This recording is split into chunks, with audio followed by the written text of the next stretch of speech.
আসসালামু আলাইকুম রহমতুল্লাহি ওবরকাতুহ।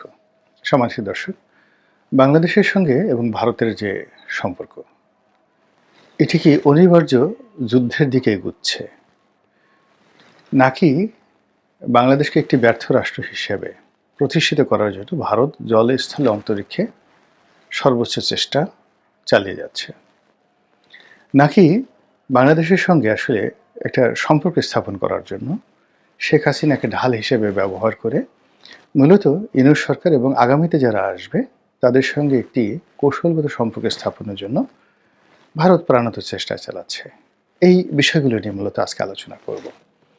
এখন ভারতীয় পত্রপত্রিকা এবং সোশ্যাল মিডিয়াতে গত কয়েকদিন ভীষণ রকম তারা বাংলাদেশ বিরোধী অপপ্রচার চালিয়েছে এবং সেই অপপ্রচারের প্রেক্ষাপটে কলকাতাতে এবং আমাদের যে সেভেন সিস্টারগুলো রয়েছে, সেই সেভেন সিস্টারের ভারতীয় যারা জনগোষ্ঠী রয়েছে তাদের মধ্যে প্রবল বাংলাদেশ বিরোধী মনোভাব ইতিমধ্যে কিন্তু জাগ্রত হয়েছে। আমাদের দেশে ভারত বিরোধী মনোভাব সবসময়তেই ছিল, কিন্তু ভারতে কিন্তু বাংলাদেশ সম্পর্কে ওরকম নেতিবাচক চিন্তা ছিল না। যারা ভারতের ক্ষমতাধর যারা লোকজন রয়েছেন তারা উন্নাসিক অহংকার করতেন যে ভারত বাংলাদেশকে স্বাধীনতা দিয়েছে, আমরা স্বাধীনতা না দিলে ভারত স্বাধীনতা না দিলে বাংলাদেশ পেত না, এই ধরনের কথাবার্তা এলিট যারা রয়েছেন তারা বলতেন। কিন্তু আমজনতা যারা রয়েছেন তারা বাংলাদেশকে বন্ধুরাষ্ট্রই মনে করতেন। আর কলকাতা, আগরতলা থেকে শুরু করে শিলিগুড়ি, বাংলাদেশের যে সীমান্ত সংলগ্ন যে সকল রাষ্ট্র রয়েছে সেখানকার বেশিরভাগ হিন্দু, মুসলমান, বৌদ্ধ, খ্রিস্টান, উপজাতি প্রায় সবাই বাংলাদেশের ব্যাপারে একেবারে রীতিমতো বন্ধু ভাবাপন্ন। আমি নিজে গিয়ে সেটা দেখে এসেছি। কিন্তু এই গত কয়েকদিনের অপপ্রচারের ফলে এখন কি হচ্ছে, বাংলাদেশের নাম ভারতের যারা জনগণ তারা শুনতে পারে না। এবং যেগুলো আমরা দেখলাম যে সকল বাংলাদেশি পর্যটক ভারতে ছিলেন, কলকাতাতে ছিলেন, আগরতলাতে ছিলেন, করিমগঞ্জে ছিলেন, তারা বাংলাদেশে এসেছেন এবং নিজেদের অভিজ্ঞতা বর্ণনা করতে গিয়ে তারা যেটি বলেছেন সেটি হলো যে তাদের সঙ্গে খুবই খারাপ ব্যবহার করা হয়েছে। থানা করেছে, পুলিশ করেছে, বিজিবি করেছে, তাদেরকে কোনো হোটেলে থাকতে দেওয়া হয়নি। এমনকি ওখানকার যারা অটো রিক্সা চালক তারাও মানে মারধর করার মতো একটা অবস্থা বাংলাদেশিদেরকে দেখলে। তো এটা ভারতে আসলে কখনো ছিল না। এই গেল ভারতের দিক। আর আমাদের দিকে যেটা হলো সেটা হলো যে আমরা সবসময় ভারত বিরোধী ছিলাম, প্রচণ্ড ভারত বিরোধী ছিলাম। কিন্তু আমাদের সেই ঘৃণাটা, ভারত বিরোধী যে ঘৃণাটা, সেটা এখন রীতিমতো জিহাদে পরিণত হয়েছে। এবং আমাদের দেশের জনগণ এই মুহূর্তে পারলে সে যার হাতে যা কিছু আছে, কোদাল, খুন্তা, কুড়াল, এগুলো নিয়ে দরকার হলে নিজের জীবন দিয়ে দেবে ভারতের সাথে যুদ্ধ করার জন্য। এখানে একটা বিষয় বলে রাখা ভালো যে আওয়ামী লীগ, শেখ হাসিনা এটা কিন্তু আলাদা, কিন্তু ভারতের যে বিরোধিতা এটা একটা সম্পূর্ণ আলাদা একটা পার্ট। তো দুটো ভিন্ন আঙ্গিক থেকে দুই ধরনের রসায়ন তৈরি করছে। আমি শুধু ভারত বিরোধিতা নিয়ে কথা বলছি। এখন বাংলাদেশের যারা লোকজন তারা মনে প্রাণে ভারতের সঙ্গে একটা চিরস্থায়ী একটা সম্পর্ক নষ্ট করতে চাচ্ছে, যে এদেরা ভালো না, এদের সাথে সম্পর্ক রক্ষা করা যায় না, এর সাথে পাকিস্তানের সাথে সম্পর্ক করা ভালো, তারপরে অন্য যে কোনো বিশ্বের যে কোনো দেশের সাথে আমরা দরকার না খেয়ে থাকবো, পেঁয়াজ খাবো না, মরিচ খাবো না, আদা খাবো না, রসুন খাবো না, কিন্তু আমরা ভারতের সাথে এখন আর সম্পর্ক রাখতে চাই না। এখন যদি ডক্টর মোহাম্মদ ইউনূস সরকার বলেন যে আমাকে টাকা দেন, আপনাদের যার যা কিছু আছে টাকা দেন, আমি ভারতের চারিদিক থেকে মানে সীমান্ত দেয়াল তৈরি করে দেবো, বাংলাদেশের পক্ষ থেকে কাঁটাতারের বেড়া না, একেবারে দেয়াল তৈরি করে দেবো, এবং সেই চীনের মহাপ্রাচীরের মতো দেয়াল তৈরি হবে আপনাদের টাকায়, যাতে করে কোনোদিন বিএসএফ এর একটা সিঙ্গেল লোক আসতে না পারে, এবং আমরা কোনো সীমান্ত রাখবো না, চারিদিক থেকে পুরো বাংলাদেশ, একেবারে একদিকে বঙ্গোপসাগর বাদ দিয়ে পুরো বাংলাদেশটা আমরা সেই চায়নার গ্রেট ওয়ালের মতো ওয়াল তৈরি করব। আমরা ভারতের আগ্রাসন মুক্ত একটা বাংলাদেশ চাই। বিশ্বাস করেন ডক্টর মোহাম্মদ ইনু যদি এই ঘোষণা দেন, ওনার এই যত দুর্বলতা আছে, ওনাকে নিয়ে যত সমালোচনা হচ্ছে সব নিচে পড়ে যাবে। এবং আমাদের মা বোনেরা, উনি যদি নিজে দাঁড়ান যে আমি দাঁড়িয়ে থেকে দান গ্রহণ করব যমুনার সামনে, আপনি গিয়ে দেখবেন যে লক্ষ লক্ষ কোটি কোটি মানুষ গ্রাম থেকে এসে যে যার মতো 1 টাকা, 2 টাকা, 3 টাকা, 5 টাকা থেকে শুরু করে একেবারে সোনাগোনা পর্যন্ত এখানে এই ওয়াল নির্মাণের জন্য দিয়ে যাবেন। তো এই হলো বাংলাদেশের বর্তমান মানসিক অবস্থা। এখন এই পার্টটা এখানে রাখেন, দ্বিতীয় পার্টে যাই, যেটার পরিণতি কি হতে পারে। ভারতও যে কোনো মূল্যে চাচ্ছে যে বাংলাদেশের সঙ্গে একটা ছোটোখাটো যুদ্ধ লাগুক, সেটা সার্জিক্যাল স্ট্রাইক হোক অথবা যাকে বলা হয় একটা মেজর কোনো স্ট্রাইক হোক। এর কারণ হলো ওদের হাত পা খুব নিষ্ফিস করছে এবং ওদের মধ্যে যে অ্যাঙ্গার ছড়িয়ে পড়েছে, তারপরে শেষে ওদের সেনাবাহিনীর মধ্যে যে অ্যাঙ্গার ছড়িয়ে পড়েছে, বিজিবির মধ্যে, বিএসএফের মধ্যে যে অ্যাঙ্গার ছড়িয়ে পড়েছে, এটা অনেকটা দস্যু বীরাপ্পনের কাহিনী, যেটা এখন ইদানিং একটা সিনেমা হয়েছে পুষ্পা। তো দস্যু বীরাপ্পন তামিলনাড়ু এবং কর্ণাটক, এই দুই জেলা মানে দুই প্রদেশ কে কেন্দ্র করে যে বিরাট চম্বল বা বিরাট যে বনভূমি, এই বনভূমির সর্বকালের সেরা দস্যু, এই দস্যুর নাম হলো বীরাপ্পন। তো বীরাপ্পন বলতে গেলে অলমোস্ট 30 বছর পুরো ভারতীয় সরকারকে তছনছ করে ছেড়ে দিয়েছে, তামিলনাড়ু সরকারকে, কর্ণাটক সরকারকে তছনছ করে ছেড়ে দিয়েছে। তো সেই বীরাপ্পনকে হত্যা করার জন্য, তারপরে শেষে তাকে ধরার জন্য যেভাবে ভারতের সব মানুষ এবং সৈন্যবাহিনী ঐক্যবদ্ধ হয়েছিল, ঠিক এখন এই মুহূর্তে ভারতের মিডিয়ার এই গত কয়েকদিনের আগস্টের পর থেকে 5 তারিখের পর থেকে এখন পর্যন্ত ক্রমাগত তারা যে অপপ্রচার চালিয়েছে, অপপ্রচারের কারণে কি বলবো, পুরো ভারতীয় সেনাবাহিনী থেকে শুরু করে সবার মধ্যে এই একটা যুদ্ধংদেহী ভাব এসেছে। এবং তারা চলচ্চিত্রে যেভাবে ভারতীয় সেনাবাহিনীকে দেখায়, বিএসএফকে দেখায়, ভারতের সামরিক শক্তি নিয়ে যেভাবে অহংকার করে, সেখানে এই মুহূর্তে বাংলাদেশের ব্যাপারে যদি ভারতীয় কর্তৃপক্ষ কোনো রকম শক্তি না দেখায়, তাহলে অভ্যন্তরীণ রাজনীতিতে মোদী সরকার বিপদে পড়বেন। এরকম একটা পরিস্থিতি মিডিয়া তৈরি করে ফেলেছে, যেটি এখন মোদী সরকার বুঝতে পেরেছে, প্রথম দিকে বুঝতে পারেনি, এবং বুঝতে পারার কারণে তারা কিন্তু মিডিয়া নিয়ন্ত্রণ করার চেষ্টা করেছে। আবার অন্যদিকে যেটি হলো সেটি হলো যে ভারত যেটি করেছে, সেখানে তারা সীমান্তে সৈন্য সমাবেশ করেছে, বেশ কিছু গোলাবারুদ এনেছে, বফোর্স কামান এনেছে, তারপরে আরও অনেক কিছু যেটাকে ইনসার্জেন্সি বলা হয়, এগুলো চালানোর জন্য যা যা দরকার সব কিছু তারা বেশ কয়েকটা সীমান্তে কাজগুলো করেছে। এবং এটার উত্তর দেওয়ার জন্য বাংলাদেশ কিন্তু বসে নেই, বাংলাদেশও কিন্তু এখানে ব্যবস্থা নিয়েছে। এবং আশ্চর্যজনক ব্যাপার হলো যে এই মুহূর্তে ভারতের সঙ্গে যদি আমাদের যুদ্ধ হয়, তাহলে যে ফ্রন্টে যুদ্ধ হবে এটাকে ভারতের বলা হয় ভারতের ইস্টার্ন ফ্রন্ট। তো ইস্টার্ন ফ্রন্টে যে যুদ্ধ, সেই যুদ্ধ রসদ, গোলাবারুদ যেগুলো ওয়েস্টার্ন ফ্রন্ট থেকে এবং নর্দার্ন ফ্রন্ট থেকে তাদেরকে আনতে হবে। তো ওয়েস্টার্ন ফ্রন্ট, নর্দার্ন ফ্রন্ট হলো পাকিস্তানের সাথে। তো ইস্টার্ন যে রিজিয়নটা রয়েছে, পূর্বাঞ্চলীয় যে রাজ্যগুলো রয়েছে, এগুলো সবই দুর্বল। এখানে গেরিলারা আছে, ভারত বিরোধী গেরিলারা আছে, তারা স্বাধীনতা চায় এবং এদের যারা জনগণ, তারা সেনাবাহিনীকে বাংলাদেশের বিরুদ্ধে সহযোগিতা করবে না।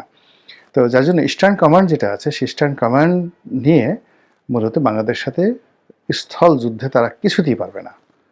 বিকজ এখানে স্থল যুদ্ধ হওয়া মানেই বাংলাদেশের সিলেট, কুমিল্লা, যেখানে যেখানে রয়েছে আমাদের সীমান্ত, সব জায়গাতে লক্ষ লক্ষ বাংলাদেশি সীমান্তে পাড়ি দিয়ে যে যার মতো করে ভারতে ঢুকে পড়বে। এটা সেনাবাহিনী ফিরাতে পারবে না যদি যুদ্ধ পারে। শুধুমাত্র আমাদের সেনাবাহিনীর সাথে যুদ্ধ করবে, কিন্তু ভারতের জনগণ বাংলাদেশের জনগণের সাথে যুদ্ধ করবে না, কিন্তু বাংলাদেশের জনগণ ভারতে ঢুকে যাবে।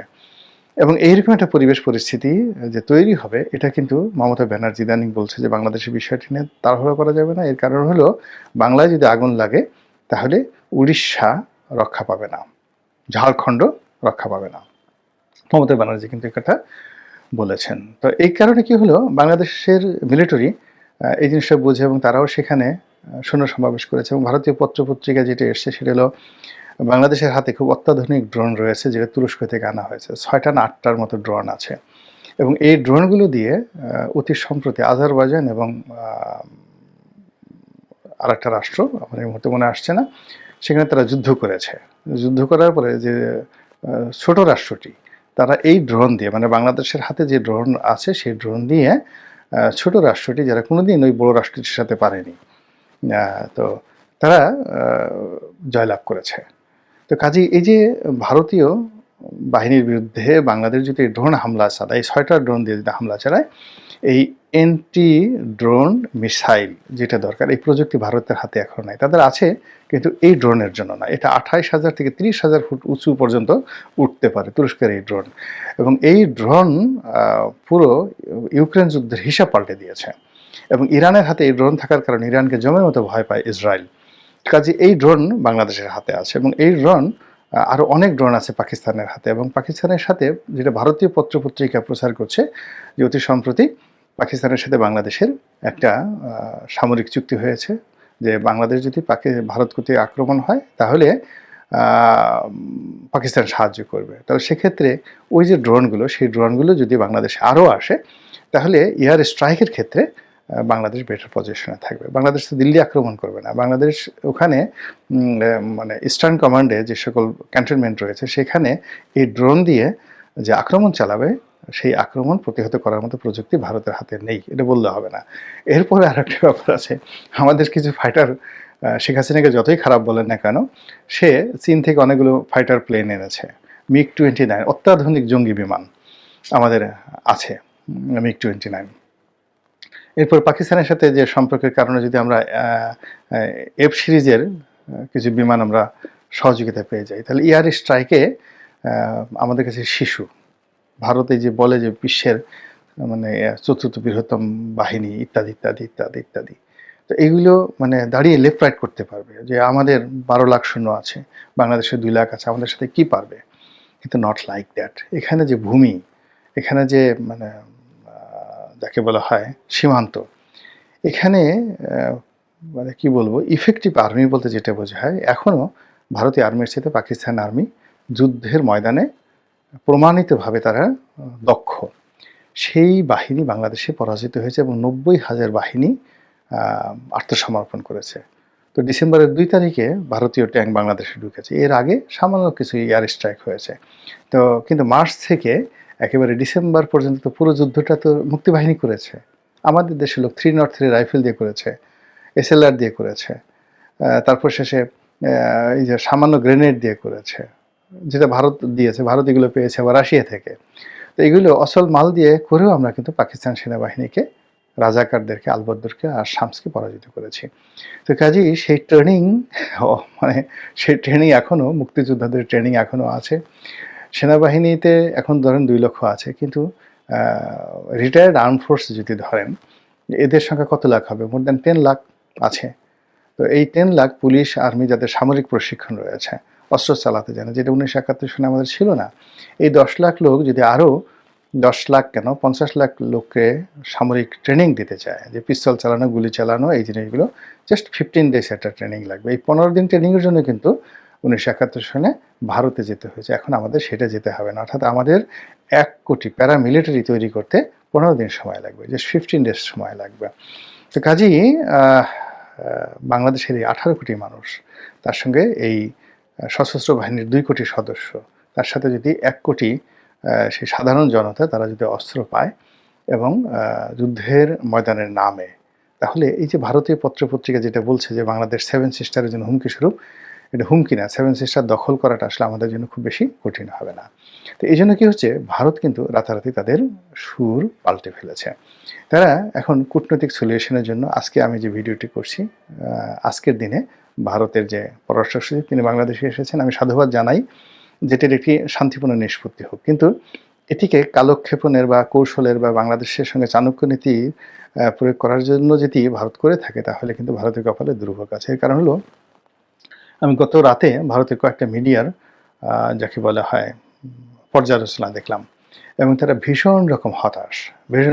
এই কারণ হলো, তারা যেভাবে নেচে গিয়ে বাংলাদেশকে ভয় দেখানোর চেষ্টা করছিল, বাংলাদেশ ভয় পায়নি। এটাও তাদের হতাশার প্রথম কারণ। তাদের হতাশার পরে অনেকের আতঙ্ক হলো যে বাংলাদেশ যদি যুদ্ধ করে তাহলে কি হবে। তখন এই বিষয়গুলো, আমি যে বিষয়গুলো বললাম, এগুলো নিয়ে তারাই নিজেদের মধ্যে আলোচনা করছে যে হ্যাঁ, বাংলাদেশের হাতে এই মিলিটারি পাওয়ার আছে, তাদের হাতে এতগুলো কামান আছে, তাদের হাতে এই মিড রেঞ্জের মিসাইল আছে, তাদের হাতে এতগুলো ড্রোন আছে, তাদের এতগুলো ফাইটার প্লেন আছে, তাদের রাইফেলের মান এইরকম, তো তাদের এরকম আধুনিক অস্ত্রশস্ত্র রয়েছে। এমনকি তাদের নৌবাহিনী এখন আগের যেকোনো সময়ের চেয়ে শক্তিশালী। নিজেদের ভূখণ্ড রক্ষা করার জন্য যথেষ্ট। এই কথাগুলো ভারতীয় যারা সাংবাদিক এই দুদিন আগে যারা লাফালাফি করতো, তারাই দেখলাম যে কালকে রাতে কথা উল্টিয়ে ফেলেছে এবং তারা ভয় পাচ্ছে যে এখন আগে যেমন ভারত যুদ্ধটা করেছিল, এখন এটা বাংলাদেশ শুরু করে কিনা। যদি বাংলাদেশ শুরু করে তাহলে তো ভারতের ইজ্জত বলতে কোনো কিছু থাকবে না, ইজ্জত পাংচার হয়ে যাবে।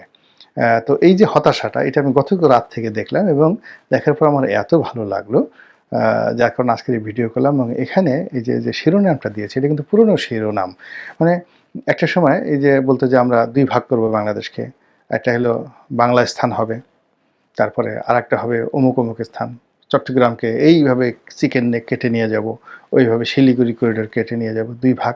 এখন সেই যে বাংলাদেশকে ভাগ করার, বাংলাদেশকে দখল করার, বাংলাদেশকে সিকিম বানানোর যে তাদের হুমকি ধামকি, এটি অল অন এ সার্ডেন একটা ড্রোন উড়ানো হয়েছে। খালি সীমান্তে একটা বাংলাদেশের ড্রোন উড়েছে। এটা দেখে সেই ভারতের দাদাবাবুদের সবার কণ্ঠ শুকিয়ে গেছে, তাদের ভাষা পরিবর্তন হয়ে গেছে।